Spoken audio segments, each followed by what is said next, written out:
மிதுன ராசிக்கான பலன்கள் வந்து பார்க்கலாம். மிதுன ராசியில மொத்தம் 3 நட்சத்திரம் இருக்கு. மிருகசீரிஷம், திருவாதிரை, புனர்பூசம். ராசி அதிபதி புதன் வந்து பார்த்தோம்னா சூரியனோட சேர்ந்து 12ல மறைஞ்சிருக்காரு. ராசிலேயே வந்து பார்த்தீங்கன்னா குரு சுக்கிரன் சேர்க்கை. சந்திரனும் கேதுவும் வந்து பார்த்தீங்கன்னா சிம்மத்துல வந்திருக்காங்க. கும்பத்துல ராகு, மீனத்துல வந்து பார்த்தீங்கன்னா சனி, மேஷத்துல செவ்வாய். இன்றைய நாளோட அமைப்பு அப்படின்னு நம்ம எடுத்துக்கணும்னா மிருகசீரிஷ நட்சத்திரக்காரர்களுக்கு கொஞ்சம் கடினமான நாள் அப்படின்னு சொல்லலாம். உழைப்பு கொஞ்சம் அதிகமாக தேவை.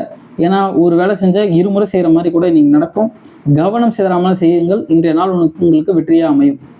திருவாதிரை நட்சத்திரம் அப்படின்னு எடுத்துக்கணும்னா இன்னைக்கு உங்களுக்கு ஜெயமான நாள். நீங்கள் நினைச்சதெல்லாம் நடக்கும். எண்ணம் ஈடேறுதல், விடாமுயற்சி, விஸ்வரூப வெற்றி. ஸோ கவனம் சிதறாமல் இருந்தாலே போதும். இன்னைக்கு நாளில் நீங்கள் ஜெயிச்சு சூப்பராக வந்துட்டே இருக்க போறீங்க.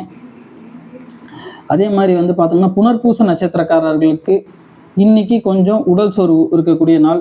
சின்ன ஏதாவது பிரச்சனை வந்து இருந்ததுன்னா கண்டிப்பாக அதை உடனே போயிட்டு வந்து பாருங்கள். எதையும் வந்து தாமதமாக வந்து பண்ணாதீங்க.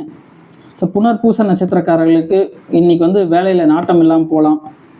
இன்னைக்கு நம்ம செய்யலாமா வேணாமா அப்படின்னு ரொம்ப டவுட்ஃபுல்லாக இருக்கும்.